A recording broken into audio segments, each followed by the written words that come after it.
Fantastic. So we'll kick off then. Good afternoon, everyone, and welcome to Winning with Wellbeing in the Workplace. My name is Nick Lamb. I'm the Managing Director for Asia for Space Executive. We're an international executive search firm. And today we were wanting to talk through with our esteemed panel, who I'll introduce in a minute, a number of different aspects around wealth, nutrition, and mental health in the workplace. It goes without saying that this year has been one of the most challenging years that any of us have really been through, and it's not over yet. So there's still a long way to go in many different countries. This has put a significant amount of pressure on individuals, on businesses, on livelihoods, on families, on friendships, and we just can't underestimate the amount of pressure that puts on the individuals around us, and a profoundly negative effect it can have. So today I'm joined by health and fitness experts, UFit, leading psychology and wellness professionals, Thrive Family, LinkedIn, and Space Executive as well. We'll be going through discussing sort of mental health, stress management, fitness and nutrition, as well as ideas for corporate wellness programs. So I'll let the individual panelists introduce themselves. I'll just go from left to right on my screen, so no particular order. With Corinne, would you like to introduce yourself? Hi, good afternoon. I'm Corinne. So I'm a senior consultant with Space Executive, and I've been with the company for the past 3 years. So I do enjoy fitness, nutrition and health quite a bit. So I've seen the company evolve, and we are definitely going towards that direction where we place a lot of emphasis on these topics. So looking forward to share more. Very good. Thank you, Corinne. Simon. So I'm Simon. I'm the head of corporate wellness here at UFit. I've been in the health and fitness industry for about 13 years now, and specifically in corporate wellness for about the last 4. So please feel free to ask questions, everyone, and hope we can share some of our experience with you guys. Thank you, Simon. Wendy. Hi, I'm Wendy. I'm one of the nutritionists at UFit, and I'm also the director of boot camps as well. I've been in nutrition since 1998, so I've had quite a lot of experience and worked in various different countries around the world as well. And thoroughly enjoy working in health and fitness. It's literally my dream job, so that's about it, really. Thank you very much. Georgina. Hey everyone, so Georgina O'Brien. I work for LinkedIn and I run an APAC sales team. I'm a mother of a very, very active 5-year-old, so incredibly passionate about staying fit so that I can keep up with him, and just generally corporate wellness and the mental health, particularly at this sort of moment in time as well. Thank you. And Nina. Hi, I'm Nina. I'm a clinical psychologist, and I used to work in the NHS for 19 years, and before I moved to Singapore. And then myself and my colleague Emma, we set up a practice, and we've got a practice that serves expats and locals. And we have 17 clinicians, and we work with children and adults across, and companies and schools and all sorts of organisations around mental health. Very good. Thank you very much. So yeah, as Simon mentioned, please do fire your questions through. We'll be doing a question and answer session towards the end, which we'll run. If we don't get a chance to answer all of your questions today, then you'll be able to reach out individually to any of the panelists to gain further insight, whether it be UFit, LinkedIn, or Thrive Family. So please just fire those questions away, and we'll interrupt as we go along. I suppose the overall wellness centers around individuals, physical and mental health. So, Georgina, what did LinkedIn implement over the lockdown period for mental health? Yeah, so they've always been fantastic. Actually, like even looking back, before starting on LinkedIn, I wasn't actually that active. I was a dancer growing up, and then when I came into LinkedIn, Sydney, Melbourne, they've always had wellness programs, gyms in place, and it's always been a huge focus there. So that's been about sort of 7 or 8 years now. So I feel like they were a bit of a game changer in the industry. But yeah, throughout COVID, Simon and the UFIT team ran a lot of virtual classes. I'm looking at Wendy now. She used to kick my butt a few times a week, which was great. And they had classes in all time zones as well. So that was a real focus. And it was great actually, because you're still seeing colleagues and peers on the screen kind of working out together and, you know, inside into their living rooms or their backyards. So I think LinkedIn did a great job. And, you know, they also looked after mental health a lot as well. There was a huge focus on what we can do from a mental health perspective with employee assistance programs as well. So they kind of looked at it twofold as, you know, how do we keep our people active and healthy? And also how do we maintain their mental health throughout this really stressful time? Fantastic. And Corinne, I know you sort of champion our stuff at Space Executive. Yeah. What about your side? I think from young, I've always been pretty fit, you know, into health. So I think I want to be the positive influence in the company. So by myself, I gym at least like 3 times a week by myself. And thankfully, with the partnership with UFIT, I get to train with my colleagues at least twice a week. So I think that creates the camaraderie with colleagues, and it keeps me motivated as well. Yeah. So outside of work, I do dragon boating competitively. So I think that all gels in pretty well together. Yeah. Okay, and Nina, sort of, you know, how can, you know, the workplace impact employees' mental health? Well, I think it can have a really huge impact. You know, as a general rule, work is really good for our mental health. Having work, being involved in something is very good. But, you know, we need a kind of environment that's physically healthy and mentally healthy, where we sort of feel connected and engaged. And it needs to be a place that's sort of free from bullying and a place where we, you know, employees feel listened to. And if we don't have that, it can have a significant effect. You know, we know that the studies show that absenteeism, presenteeism, high staff turnover, and poor performance, even burnout, which we're going to touch on later, or anxiety and depression, can exist within employees. So, and the thing with mental health is, unlike physical health, it often goes undetected for ages. Surveys are showing at the moment that people are really interested in having their companies invest in mental health. People want to work in psychologically safe places. And I think there's been some research by Deloitte that have shown a sort of investment return in it, that for every bit of money they've spent on it, they've actually seen business grow and things improve. So, you know, I think it's got a huge impact. And what we've already touched on at the moment, for people that I'm seeing at the moment, the biggest thing that's going on for people's mental health is the job insecurity at the moment during this pandemic. And you know what that kind of does to people when they feel change is coming and they feel unstable. And those changes, just sort of elaborating on those a little bit, what can people look out for in terms of those changes? I think we're going to go and talk about sleep in a minute, but what are the sort of signs that people can expect, or employers can expect to see from people? In terms of people's mental health deteriorating? Yeah. Well, I suppose triggers.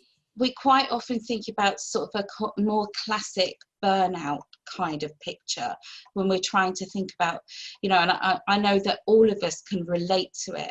But I suppose when we're really talking about, you know, because we all have a day where we feel a bit burnt out or stressed, so, you know, job stress is common. But I suppose when we're talking about a kind of more burnout, we're talking about a more prolonged kind of sense of job stress where it's every day. And you'll often hear people talk about exhaustion. They experience a drained feeling. You can see people who were quite sort of bright and sparky before becoming a bit more cynical. There's a kind of lack of luster in the work, the way they talk. And individuals also talk about experiencing a reduced sense of professional ability. Now, this may echo that they do actually perform less well, but they may not. They may just be experiencing that they perceive themselves that way. And the other thing that we do have is that sometimes people the stress doesn't manifest itself always in a kind of psychological way. It can also be very physical. People have headaches, odd days off sick, stomach aches, things like that. There are kind of overlaps between sort of work stress and anxiety and depression, but I suppose I do meet people who are able to know that it all centres around work as opposed to every area of my life. But we know that people take a lot longer to ask for help than they would if they had a physical injury, for example, or something much more medical. Yeah, and it's really sort of good being able to recognise that help in an individual and help them reach out if they need to, or individuals reaching out themselves, because there's a lot of help out there for people. Sorry, you go. You go.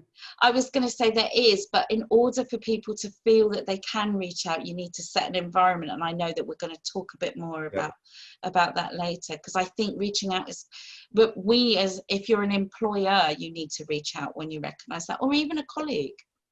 Yeah. Okay, and you mentioned sleep there, which is a big part of things. What are your thoughts around sleep and how that affects individuals on a day-to-day basis, and how much sleep? And I think I mean it's quite a unique thing, sleep, how much sleep someone needs, but we do know that when we are quite stressed, our sleep can be really impacted on, and there are lots of things that kind of can improve sleep, like exercise, diet, those kinds of things. But actually having a space to be able to bring your stress and talk about it, and I suppose really think about particularly now at the moment, what are the things I actually can control in my life, and what are the things that are outside of my control, because at the moment there's an awful lot that's outside of our control, and sometimes just being able to acknowledge that, break things down, chunk things down, make sense of how they're feeling, can make people feel a bit more lifted, and then that can help reduce worrying at night time. I think that sometimes that it isn't always worrying. Insomnia can have its own set of kind of issues, but I mean, sleep can have a big impact. And I think it's, I would encourage anyone to go and get some extra help for sleep if it's prolonged. I mean, we all have periods where we don't sleep well, but if it goes on and on and on, I think it can really deteriorate your health generally, and your sense of well-being and confidence at work. But also can affect your ability to maintain an exercise regime. Simon, would you agree? Yeah, absolutely. And just I'll talk a little bit about exercise as well. But I think something that's helped me a lot during circuit breaker and the COVID period is just having a colleague to be able to talk to. And he'll message me once every few days if he hasn't heard from me. Hey mate, how you going? Jump on a call if you need to talk anything through, or vent if you need to vent about something. And just having that sounding board has been very, very, very helpful for me personally. Yeah. And then obviously sleep and recovery affecting your workouts. And for me, the bigger or the hardest thing has been that incidental exercise. So normally if I was in the gym or training people or in different companies, I would get 15 or 20,000 steps a day, no problems, right? Now, embarrassingly, maybe 5,000, 6,000 steps is like what I'm getting incidentally, and then I'm actually having to intentionally try to go out and make sure that exercise is part of my schedule. It's an appointment that I put in my calendar that I stick to every day or every week. And then intentionally I'll walk home from the gym or from an office if I'm seeing somebody. So then I get those steps in that would normally just happen anyway, right? Yeah, I think I clocked up a record of 167 steps one day during lockdown, which gave me a particular kick up the proverbial backside, and to get things moving and get my lunchtime running and get that routine in place for my for everything else like that. So, and how much sleep is needed to shine at work? Look, I think generally they say 7 to 9 hours sleep, right, is good. It would also depend on how deep a sleep and how good a sleep you're getting. So setting up an environment where you can get a good night's sleep, not having electronics in your bedtime, trying to keep like to a bedtime and wake up at the same time. All of these small things are going to help, but they generally 7 to 9 hours sleep is what you want to aim for. Okay, very good. And what strategies can be put into place to help with employees' mental health? Yeah, Nina? Yeah. Lots and lots. So I think overall we need people need to work in a trusting environment where they feel valued. So as we want to work in environments that are open and flexible rather than micromanaged. And I think this is also difficult when you're working from home, because people don't know what you're doing, and it's, you know, it's difficult to connect and know whether tasks are getting done, and, you know, there's something gets missing about expectation. So I think people need clear expectations around their role, around deadlines and things like that. But on a more kind of deep level, I think one of the things that when we first went into a lockdown period and then we had the working from home, everyone was very good at sort of prioritizing the business. They were good at setting up formal meetings. They were good at kind of making sure we communicated with clients. But actually, there's a massive amount of importance in connection with others. So everybody's living arrangements are a little bit different, working arrangements are a little bit different, and we have different needs for that. But there is a lot of research that's actually quite striking that says, you know, you kind of think of sort of smoking and diet and exercise being also key to how, you know, long you live and things like that. But there's actually two things that are huge that are factors around your health, and that's close relationships and something called social integration. And social integration is how much we interact with others in the day and during the week. And it can be anything from our sort of strong bonds, so with family and friends, to small meaningful interactions with people like the postman, the person who makes our coffee, people at work, informal chit chat. People think about casual banter at work and they think it's all about having fun, but it actually does more than that. In a company, it builds sort of trust and a culture of sort of psychological safety. So, you know, people feel like they wouldn't be punished or humiliated for having questions or concerns. And it creates a sort of psychological safety, which helps employees really engage. And I think in this new place, we're missing that a bit. So we need to do all we can to kind of find a way to kind of make meaningful connection with one another. Now, the balance with this is, how do we do this if we're working online? Because the other thing that we have to balance is sort of Zoom fatigue. And I know that in my work, particularly when we were in the lockdown period, a lot of us were getting Zoom fatigue. So, and it's this idea that there's a difference between connection versus being constantly in communication. Because if you're constantly in communication, you can feel drained and overloaded. So we have to cut down our internal communication as a company so that it's essential things, so that people don't feel overloaded and get that balance. And actually, we may have to have conversations with people about what is your balance? What do you find helpful? For one person who's working and being by themselves, regular check-ins may be great. For another person, you know, they may have a lot going on and they might want less of that. So kind of really being sensitive to this is quite important. At our work, we had things like, we just had some regular coffee drop-ins where there was no agenda. You didn't have to come. People would be there online, and just to do the chit chat, because there's a lot in that chit chat. And I know that other companies have been really creative. They've done cocktail nights and, you know, virtually, or small tiny meetups, because we can do that now, but kind of, or scavenger hunts and things like that, but just getting a bit creative with it, because I think that's the piece that gets missing, not the formal kind of work. And those sort of strategies can really, really help. I think as well, we need a manager who's present, so not micromanaging at present. And some places have decided that they also will do things like, let's have a whole day where we have no meetings today, for example, so that people can actually get their head down a bit and get on with some of the stuff that they kind of need to be getting on with. So those things that can really help. And then there are kind of wider strategies that a company can have really around kind of how they develop their sort of mental health offer, really. And it can be as simple as making sure that people talk about mental health and stress and normalize and destigmatize that a bit. Sometimes it helps if senior people give talks and talk about you know, a struggle they've had, so that you're modeling a trusting environment where it's okay to share share a story. We'd all like to share a holiday at the minute. Holidays, right? This is a big one, right? I think I'm guilty of this. None of us are none of myself are taking holidays at the moment much. We got to encourage, because there's nowhere to go. And I think at the moment, some of us might be running out of steam. So it's kind of, as managers, we've got to encourage people to take breaks, to be able to switch off. The time away from screens is essential. That switching off thing, I'm not very good at doing it myself. It's quite hard, but you have to create boundaries around the work, and help people create boundaries around the work. Time away from their screens, not constantly feeling like you're answering the WhatsApp all the time.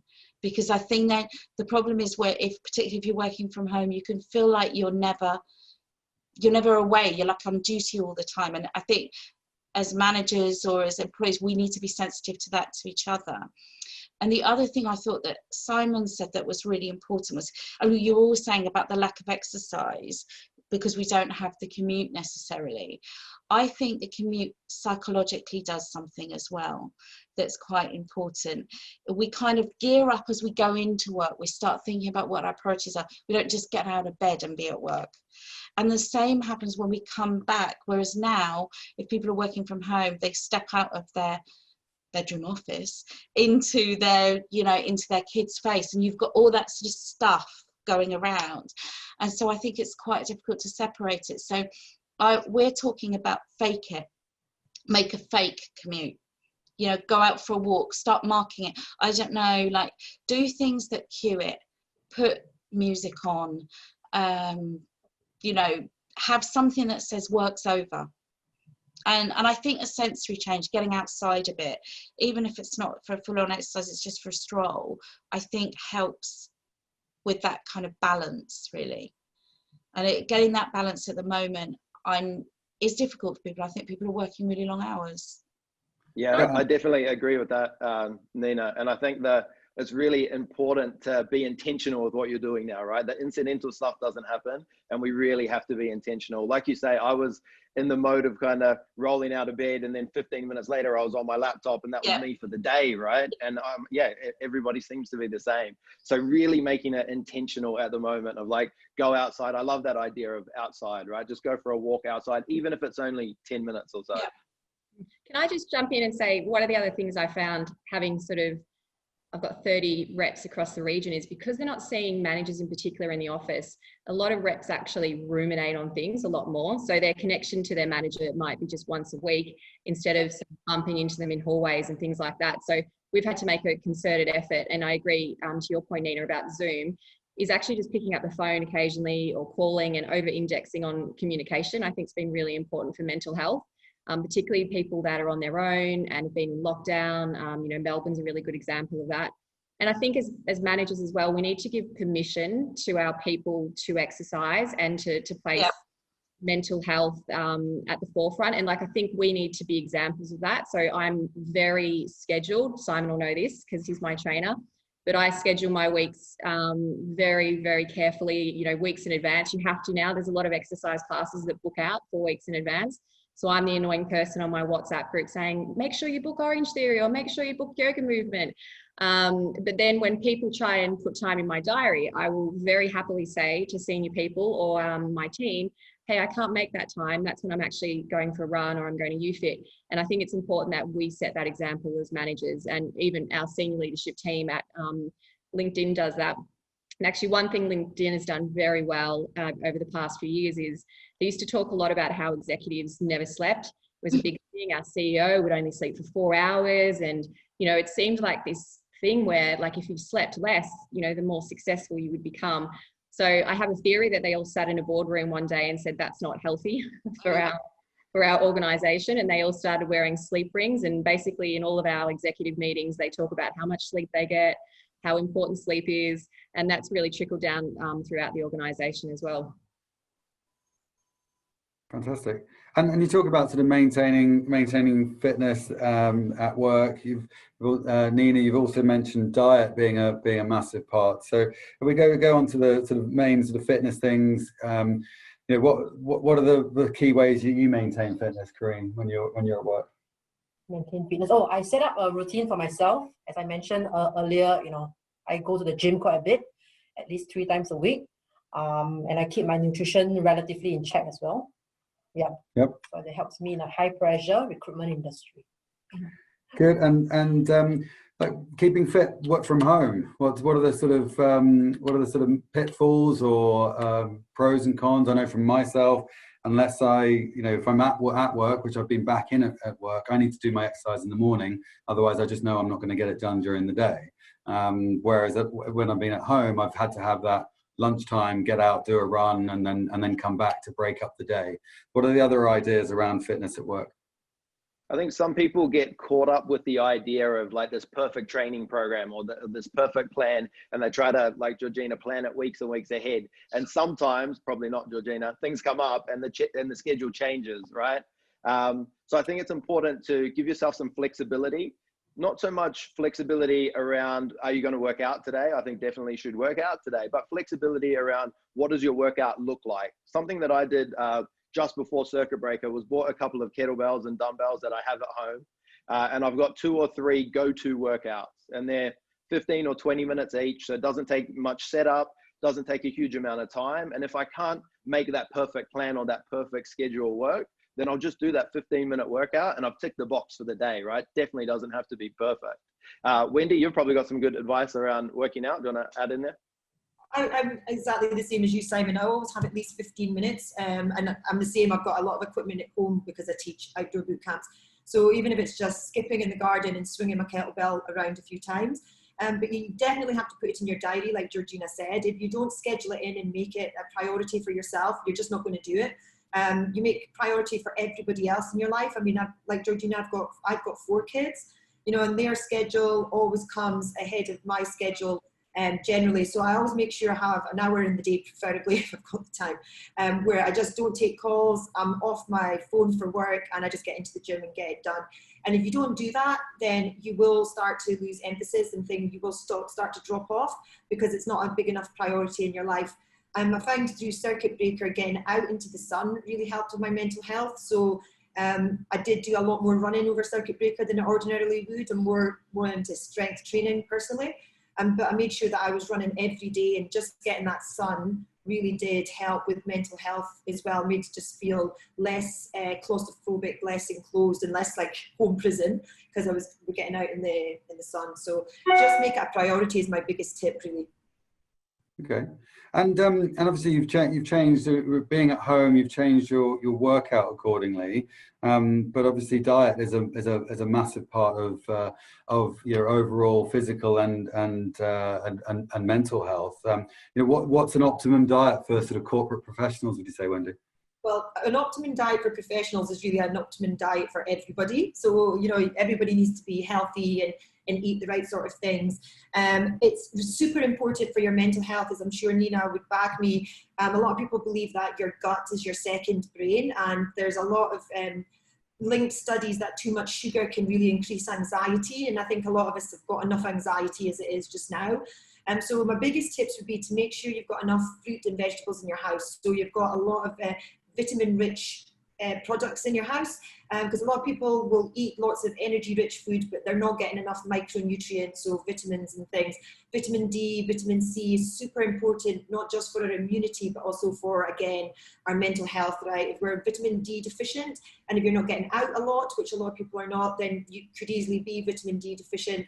Then you're going to start having more issues with anxiety and things. So have lots and lots of fruit and veg in the house. Also have healthy canned things like chickpeas and stuff. So, you know, if you can't get out or you're not going out too much to minimize your risk, then you've got healthy snacks and healthy things in the house that you can use when you're cooking, so like chilies, etc. Lots of healthy snacks, because I think when we're sitting at a desk a lot, it's more an emotional response, and people tend to have this need to hand to mouth. It's a sort of a nervous thing as well with most people. I think our emotions just now are just a roller coaster for everybody. So there's no point kidding ourselves that we're not going to snack. So we might as well make sure that we have those healthy snacks in, so seeds and nuts and things, as opposed to Pringles and chocolate and things.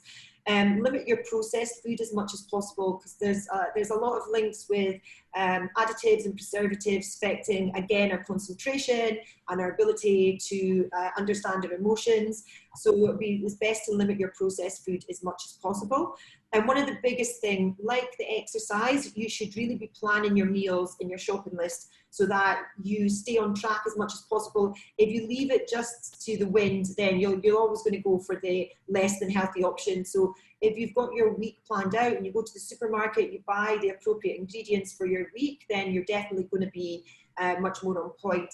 I'd also recommend everybody as well to get more vitamin D in through their nutrition as much as they can. And the main foods there for vitamin D would be your salmon, sardines, cod liver oil, canned tuna, egg yolks, and mushrooms really do help increase your levels of vitamin D. So getting those things in as well.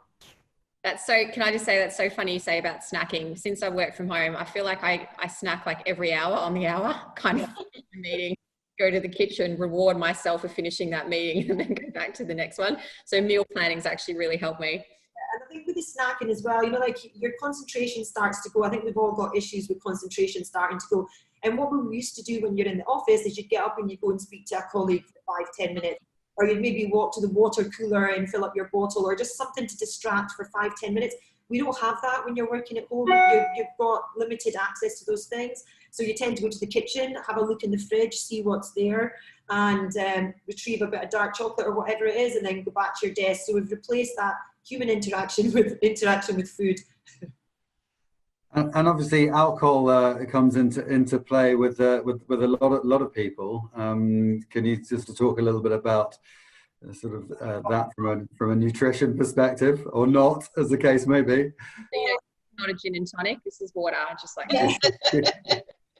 I would have friends who were putting wine into coffee cups during a circuit breaker while they were having late meetings. But anyway, it wasn't me, by the way, disclaimer. So obviously I think a lot of people's alcohol consumption has gone up, but then was saying that I had a lot of clients during circuit breaker who completely cut alcohol out because they recognised that it actually increased their anxiety massively, and so it wasn't healthy for them. But on the whole, most people did actually increase their alcohol intake. You don't have the morning commute, you're not having to drive and things the next day, you can roll out of bed, on Zoom, and so you didn't have the same deterrence that we normally would have, not to go over the top. But obviously if you're drinking more, there's lots of other issues that's going to create. But just from a nutritional point of view, it is going to slow down your ability to lose weight. So there's the calories from the alcohol, but also your liver is going to be using, it's going to be detoxing you from the alcohol. So it's not going to be doing other jobs that help assist fat loss and weight loss. And generally, when you've got too much alcohol in your diet or in your life in general, it's going to go around your middle, so your visceral region, and that's obviously where all your major organs are. So you're going to increase your risk of fatty liver disease, kidney issues, and stuff like that as well. Not just from the alcohol consumption, but from the extra fat around your waist. So I always say, I've been saying to clients, look, I don't expect you not to have a drink because you're all human, and I'm certainly having some wine on the weekend. So I don't ask people to do things that I don't do myself. However, at least have 4 alcohol-free days a week, and try not to have 2 consecutive nights of drinking. So if you have a drink on a Thursday, don't drink on the Friday, etc. So try not to have consecutive days. And if you're starting to see habits forming within yourself, try and replace that habit with something else. So if you notice that you're starting to reach for the wine at 5 o'clock, maybe try and organise to go for a run or a cycle or something like this with a friend, to try and at least push the time that you're going to the wine fridge out a little bit. But I think there's going to be a lot of people having issues with alcohol when this is all over. It's certainly, I'm getting a lot of feedback that people have really increased their drinking habits. Yeah, and in different work environments, there's a propensity to when you are meeting with people to alcohol might be involved. So Simon, what can employers do to kind of promote nutritional benefits and healthier habits at work? Yeah, good question. I think what we do when we go into most companies is we have a 3-step approach. So it's educate, inspire, and activate. It might sound a little cliche, But educate is just teaching people what they should be doing day to day, right? It could be a talk with Wendy, it could be a blog post, it could be a video to watch, but educate people around what they need to do. And you know what, to some degree, it's not rocket science, right? It's a lot of common sense. Yes, vegetables are good, probably shouldn't drink alcohol and eat chocolate every day, right? And then inspire. So what I mean by inspire is just showcase employees that are being successful in these best practices, that are implementing these things and getting really good results. And I think when people see their colleagues living this healthy lifestyle, maybe changing some habits and getting results from it, they're like, wow, that's amazing. I can do that too. And then the last step is activate. So give them opportunities to get started. Something I've been hearing for the last 13 years is I'll start the diet on Monday. If I hear that, if I had $1 for every time I heard that, I would absolutely be filthy rich. But give people the opportunity to start on Monday if that's what they want to do, right? It's have a competition, have a challenge within the workplace. And it could be as easy as, hey, every day this week in some internal communications platform, we're going to post one photo of a healthy meal. It doesn't have to be really complex, but give people the opportunity to start. Also, rewards help a lot. So if you give people rewards for doing, participating in these programs, that always helps. Swag or some kind of a reward always helps. Very good. And at LinkedIn, Georgina, what types of things have you done to support that nutrition? And I was actually just laughing because I'm wearing a Fitbit now. Because we ran a competition and it was called Around the World, where you had to clock up as many steps and then you got a prize at the end, but I actually had to physically go out and buy the Fitbit. So I don't think the prize even made up for the Fitbit, but it's amazing the psychology behind, like, oh, I want to enter the competition, so therefore I need a Fitbit. But yeah, LinkedIn run a lot of programs through Simon and the team. So we did, Around the World, which is a walking challenge, which is great. And there's various other channels. So we use Microsoft Teams. So people post pictures of themselves exercising in really cool places. And there's a general feel of acceptance of wellness and exercise throughout the company as well, and people sharing what they get up to. And then from a nutrition standpoint, education's always been a part of what LinkedIn's done as well. We used to actually get our meals provided, which sounds very privileged, but in doing so, they used to ensure that there was a lot of salad, that there was a lot of vegetables, and that's throughout all the offices of LinkedIn. So at the moment, we don't have that luxury. So there's a lot of people going, what do I eat? But there's been more education around what they should be doing, similar to what Wendy was saying earlier. very good. And Corinne, in terms of nutrition, what have Space executive? Yeah, space executive has been interesting. I think we try our best to implement alcohol-free weeks, right? sometimes? Yeah, sometimes. And the office manager as well prepares, healthy snacks. They get it delivered to the office. So it's like small steps to, cope with our work pressures and incentivize us to eat healthy. Hey, I was also going to say the thing that coming from Australia, for any Australians on this call, it's a huge drinking culture. And, nights out were, a bucket of chips and, 20 odd Jaeger bombs and beers, which is obviously clearly really unhealthy. But I think the thing as managers we needed to recognize in Singapore in particular is that not everyone likes to have nights out that are just focused around alcohol. So we do a lot of activities now that might be bowling or just activities that don't involve alcohol. And I think it's really important that there's a focus on that. Yeah, and there's so many different things that you can do. We do a weekly run club with the team that anyone can join. It's at the same time every week. Tuesday, it's not particularly late, so that people know that they can clock off at that particular time. We've looked at doing sort of your kind of bowling, your dragon boating. There's lots of different things that are really good for team bonding and de-stressing, but also good for the employee's mental health as well, which is really important. And I think it's important that comes from the top down within any organisation. And I know the guys at UFIT have been very supportive with us and during lockdown in terms of getting 2 sessions a week for our staff, which has been really good. And we get a good uptake some weeks, and other weeks it's not as good because things get in the way. But they know that that's there, and they're allowed to go and do that session, which is fantastic. I think there's a little stigma around not drinking in social environments too, right? So you go out, are you going to be the one that doesn't drink? My own experience, I stopped drinking December last year. So I'm 10 months into not having any alcohol at all. And at the start, I was like, well, I'll just avoid social situations, right? I won't go out because I don't want to be the one that's not drinking. But actually, when you turn up and you tell your friends, hey, I'm not drinking today, nobody cares. you just get on with the evening the same you would normally, right? I think definitely, like, it can play on your mind that I'm going to be the odd one out that's not drinking, but everybody in my experience this year has been very accepting. Nobody's really questioned it or said anything about my choice not to drink. And it's great to get that encouragement from people around you when you make those choices. Which is great. Okay, there's one thing we didn't sort of actually moving on. I think just really wanted to go into the kind of the sort of corporate wellness and you know, why sort of corporate wellness is so important, why those programs are there. So you know, Simon, why would you say corporate wellness programs are so important? I think this year probably highlights the fact that employers have a responsibility to have some kind of health and wellness program for their employees. I think not only is it going to look after the health and well-being of everybody that works for them, and that should be a priority of any employer, also selfishly, it's going to help them drive performance, get more out of their team, drive more revenue, or whatever that may be, right? So I think like this year has definitely highlighted that you have to give opportunities for your employees to have some kind of outlet for their health, their fitness, or their wellness. Absolutely. Yeah, indeed. I think it's and we touched earlier on you know, burnout, and you know, those corporate wellness programs will prevent burnout. But you know, in terms of what ultimately causes burnout, Nina? I think what can cause it is not having enough support, not having enough clarity about the job, really sort of unrealistic kind of time pressures, or unrealistic and unmanageable workload.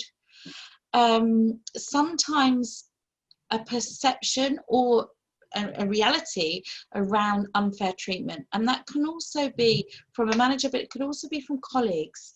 So some of these things sit unresolved and can contribute to kind of burnout. And then on a kind of personal level, it can also be that some people are more likely to experience burnout than others. People with a tendency towards perfection or control, where particularly at the moment where things are feeling quite out of control. So and sleep, like we mentioned before, all these things can sort of contribute to burnout. And I think the social isolation at the moment is quite a key thing. So it's kind of making sure that people get that balance and the switch off that they need to feel both connected to work, but then also disconnect and spend time at home with friends, family, doing other things. I think there's also an element of employees expect a wellness program from their employer these days, right?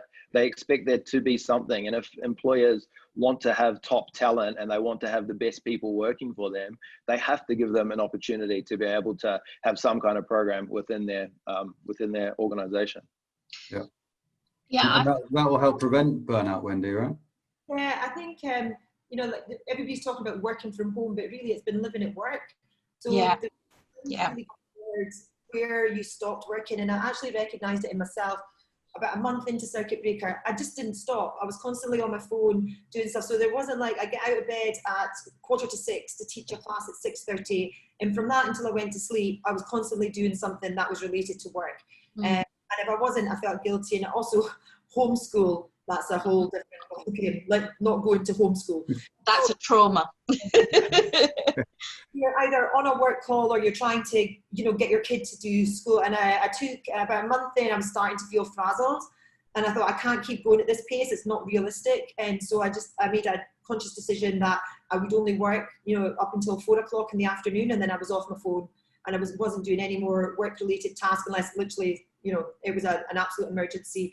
even my social life really revolves around work, which is not a bad thing, because like a lot of everybody that comes to my boot camps and stuff, but a lot of my Zoom calls, it was all with clients and things as well. So we're having Zoom wine dates. So, you know, you've got to be careful what you say because it's all with clients and things like this. So I noticed that a lot of my social life as well was actually work or related to work in some description. So I then made a conscious decision to start connecting with friends back home.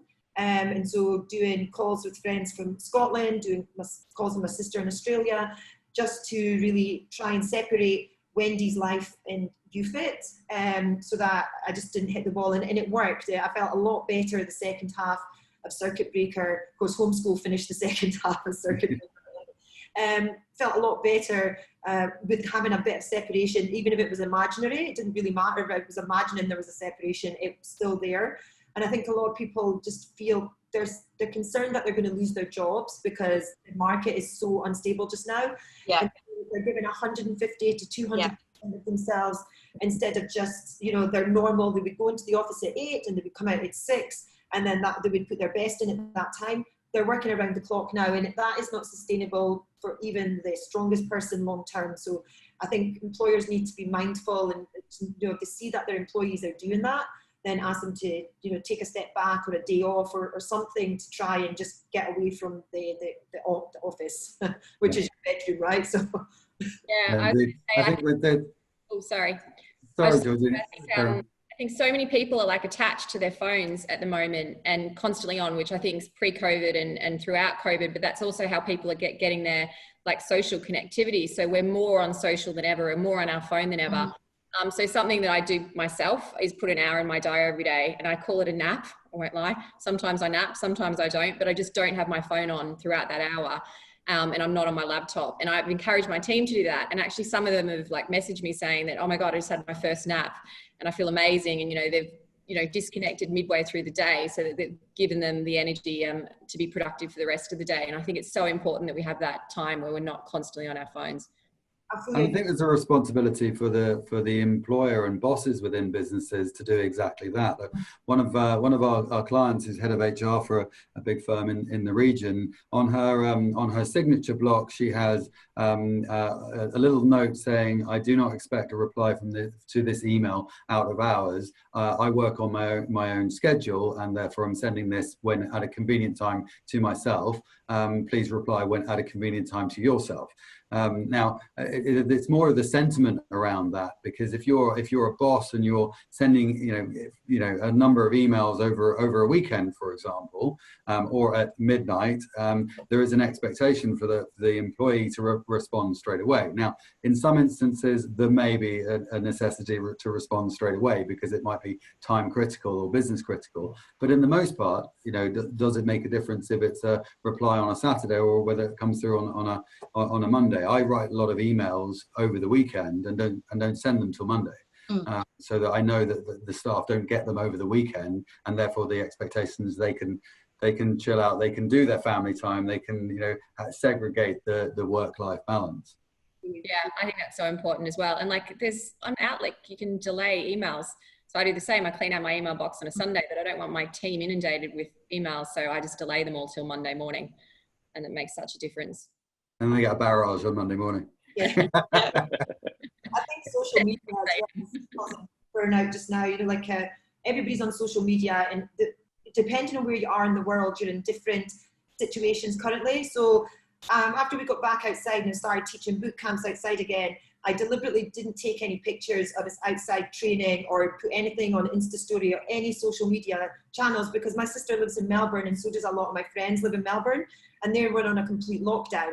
And then you've got friends in the UK who are posting that they're going to Santorini on holiday and we can't leave the island, you know. So so I think people getting off social media is a really good thing, and also being mindful of what you're posting on social media, because other people are in a lot worse situation than we are here in Singapore, and it's sort of like rubbing salt in their wounds, and to just, you know, that doesn't help their mental health and their ability to switch off either. So I think social media is not helping either. Definitely. And so wellness programs, Simon, you know, what are UFIT's most popular at the minute? Right now, for all of our corporate wellness, we're 100% virtual. So virtual classes, virtual webinars, virtual activation stuff. Something we found quite popular during lockdown is kind of 2 workouts a week, much like Space Executive. One kind of lower intensity, could be a Pilates, a yoga, or something like that, stretch and flow. And then another one that's high intensity, like a HIIT or a burn or a build class or something like that. The combination of the 2 works really well, because then it gives an opportunity for more people to get involved in the program. And then there's the accountability piece, right? It's really easy to let yourself down and skip a workout, or eat the wrong food when you're only accountable to yourself when you're at home most of the time. So something like Wendy's Clean and Lean program that has that social interaction, it has the news feed, you can post your meals, keep each other accountable over that platform, is really powerful as well. Okay, very good. I'm just conscious of time. There's a few sort of more few questions that have come in from the audience, Millie, at this stage. One's come through, which is what action can team leaders do to support employees transition back into the office? So who go. Georgina, do you want to go for that one? I'll just, from my perspective, I think, our well-being of our employees is first, our priority. So if people don't feel comfortable going back into the office, that should be fine in any office. I think that's really important. And to acknowledge it, and to obviously help them feel supported, because as much as people might be feeling and are coming across as like they're really strong and that COVID's whatever now in Singapore with 1 case and things like that, I've definitely spoken to people that are still quite nervous about catching it. And I think we need to acknowledge that and just make sure that if they either feel supported, if they are going back into the office, or that you give them permission to maybe not have to go back into the office until things are a little bit more settled down. But Simon, what were you going to say? I was just going to say, lead by example, right? As business leaders, do what we think is best for us and encourage our teams to do what's best for them. With almost any company that we work with, where the senior managers or director level are involved in the program, their team are highly involved in the program too. When the senior leadership aren't so involved in the program, then that filters down as well. So I think definitely lead by example. If you have a team, especially a young team that are following your lead, then get involved in these initiatives. Okay, and just see whether we've got any other questions from the audience at this point. Parting comments, Simon? I think just, stick to a routine, schedule your wellness. And if your employer isn't doing anything, then give me a call and I can help you implement that. Very good. So we'll wrap up there, guys. Just a very big thank you to UFIT, to LinkedIn, to Space Executive, and to Thrive Family. Obviously we've talked about mental health and wellness, both physical and mental today. We just would urge corporates to reach out and take your the well-being of your individuals and your employees to heart if you're not doing anything at this stage, but also for individuals, if you are feeling burnout, if you are struggling for whatever reason, please do reach out to friends, colleagues, or professionals alike, and there are a lot of people there to help. So thank you very much for your time today, and good luck with your wellness journey. Great, thanks everybody. Thank you. Thank you. Bye.